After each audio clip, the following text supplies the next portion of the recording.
Hey Shark fans, it's Melinda Marsalis. Welcome to Heard It on the Shark. I'll be your show host, and Mississippi Hills National Heritage Area is your show sponsor. Heard It on the Shark is a weekly interview show that airs every Tuesday at 11 a.m. on the Shark 102.3 FM radio station based in Ripley, Mississippi. Then it's released as a podcast on all the major podcast platforms. You'll hear interviews with the movers and shakers in North Mississippi who are making things happen. I'll talk to entrepreneurs, leaders of business, medicine, education, and the people behind all the amazing things happening in North Mississippi. When people ask you, how did you know about that? You'll say, I heard it on the Shark. Heard It on the Shark is brought to you by the Mississippi Hills National Heritage Area. We want you to get out and discover the historic, cultural, natural, scenic, and recreational treasures of the Mississippi Hills that are right in your backyard. And of course, we want you to take the Shark 102.3 FM along for the ride.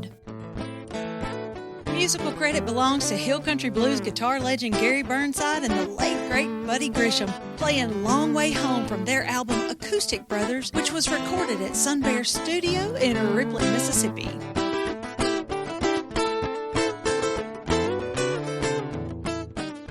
This program was recorded at Sun Bear Studio in Ripley, Mississippi. Hey Shark fans, it's Melinda with another episode of Heard It on the Shark. And today in Sun Bear Studio on a phone call, I have Miss Ashley England of TVA EnergyRight. And we are going to talk about how to save money by winterizing your home. Ashley, thanks so much for calling in today. Thank you so much for having me. So excited to be here. Did I get all your details right just then? Yeah, you got it. You got it. We're TVA EnergyRight, and we're an initiative of the Tennessee Valley Authority. And we are looking to just help people be more energy efficient and help them save energy and money in their homes and businesses. Okay, well, let's just talk about that then. What do we need to be doing? It's October 22nd, and the colder weather is about to hit us. And so what can we do to make our homes warmer and save energy for the winter? Yeah, I like to start with some of the really easy stuff, the easy actions you can take on those colder days to save energy. And the first is, if it's sunny, you got to take advantage of that sunlight when it's out there. So we recommend that you open curtains in your house on the sunny side to let that natural sunlight warm your home. And then you can close them at night, and that provides an extra layer of insulation. And I'll say some people even use like thicker curtains. You might see them called thermal curtains if you're shopping online. And hanging those up in the winter can help keep out the cold air. So you might consider purchasing those. Another thing that I think is to double check that your heating vents are open and that they're not blocked by furniture or rugs. A lot of people, I see this happen a lot. They've got a rug covering up their vent, or their couch is in front of it. And so unblocking those vents are going to help that warm air really reach your home. And it's actually a myth that I hear that people think, oh, well, should I close the vents in these rooms? I don't really use that room a lot. Should I go ahead and close the vent? And no, you should not do that.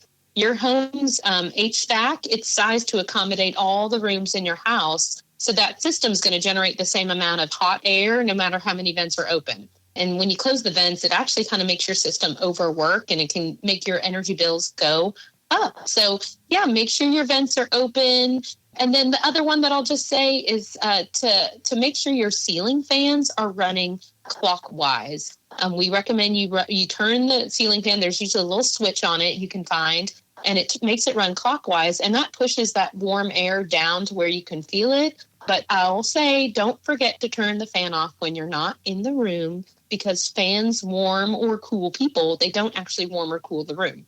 Ashley, that's all so great because it's all almost free. I guess you have to buy the curtains, but the rest of it is just going around and doing those things for free. I had no idea about the clockwise and counterclockwise idea. Yeah, That's awesome. I never even noticed that switch until I started, getting into this world, and I thought, oh wow, that's great advice. I had no idea. So I always like to remind people of that one. Okay, now I understand that you guys have an EnergyRight rebate to get your HVAC system tuned up. So can you explain about that a little bit? Yeah. So your HVAC system contributes nearly half of your home's energy use.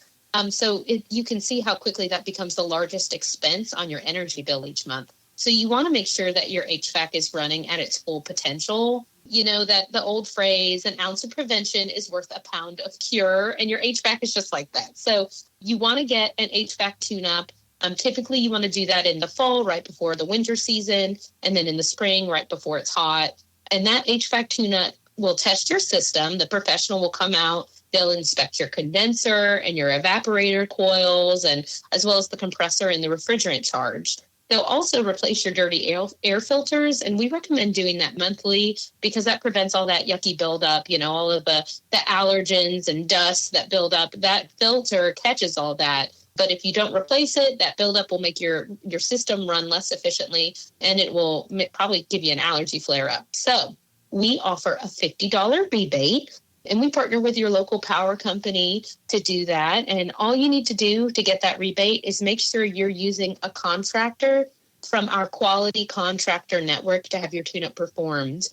You can find those contractors by visiting our website. It's EnergyRight.com. And I always just like to say it's EnergyRight, RIGHT. That's how we spell the right, EnergyRight.com. And when you go there, you'll see a list of contractors. You can filter by your zip code and filter by HVAC and pick a contractor from that page, and they will submit the paperwork for you to get your $50 HVAC rebate tune-up. Awesome. Is there a rebate to get a new HVAC? Because, gosh, that costs a lot of money. Yes, there are. We actually have rebates for a variety of HVAC systems. The average HVAC lasts about 20 years. So if it's time to replace yours, we really recommend you head to that website again, EnergyRight.com. We offer rebates up to $1,500 per system. Awesome. And so, it's whether you need like a mini split or an electric heat pump or a central air conditioner. We've got rebates for efficient units. And again, that's EnergyRight.com. Okay, Ashley, let's wrap it up with let's say again what you told us. Put curtains on windows that face which way? So you'll want to open your curtains during the day on the sunny side of the house. Right.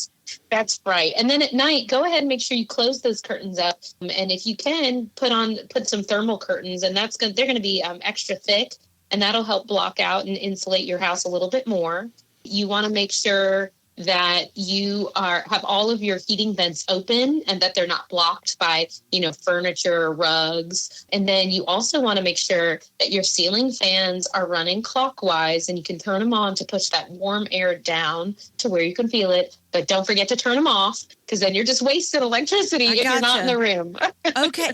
I never would have thought of it that way. So I love that you're teaching me that. And then get your HVAC tuned up to make sure that it's ready for the winter time. That's right. And you find yourself an HVAC contractor, and again, the quality contractor network. Those are licensed, trained, and vetted contractors that TVA recommends. And if you use one of those folks, you can go ahead and get a $50 rebate from TVA and your local power company for that tune-up. Okay, well, we're going to wrap it up for now. This is interview number 1 of 4. We're going to give throughout the months of November and December, we're going to give you guys 3 more interviews with Ashley so she can help us learn how to save money. So thanks for this one, Ashley, and I look forward to seeing you next time. Yeah, thanks so much for having us. Great to talk to you. Okay, Shark fans, that's it for this edition of Heard It on the Shark. You can tune in every Tuesday at 11 a.m. and find out what's happening with local community leaders. If you've got a question, comment, or suggestion for an interview, or if you want to see this interview, you can go to our website, shark1023.com, and click on the podcast tab. Keep it tuned to the Shark 1023 and have a great rest of the day. The Mississippi Hills National Heritage Area was established by the United States Congress in 2009 and represents a distinctive cultural landscape shaped by the dynamic intersection of Appalachian and Delta cultures. This intersection has produced a powerful concentration of nationally significant cultural icons, including King of Rock and Roll Elvis Presley, First Lady of Country Music Tammy Wynette, blues legend Howlin Wolf, civil rights icons Ida B. Wells-Barnett and James Meredith, America's favorite playwright Tennessee Williams, and Nobel-Laureate William Faulkner. The stories of the Mississippi Hills are many and powerful, from music and literature to Native American and African American heritage to the Civil War. The Mississippi Hills National Heritage Area supports the local institutions that preserve and share Northeast Mississippi's rich heritage. Begin your discovery of the historic, cultural, natural, scenic, and recreational treasures of our region by visiting the Mississippi Hills National Heritage Area online at mississipphills.org. This show is made possible by JC Media, LLC in Ripley, Mississippi. JC Media owns the Shark 102.3 Classic Rock FM radio station where the show is hosted, and Sun Bear Recording Studio where the interviews are recorded. We need your feedback and support. If you listen to the podcast on a player like iTunes, Google Podcasts, or Amazon Music, please subscribe to the show and leave us a review. We also have an email in which you can share your feedback. That email is theshark1023@gmail.com. Subscribe to our podcast on your favorite app or stream episodes online at shark1023.com/podcasts. Today's episode was produced by Melinda Marsalis. It was edited by Rick Williams and engineered by Chris Marsalis. The podcast technician is Joyce Grady.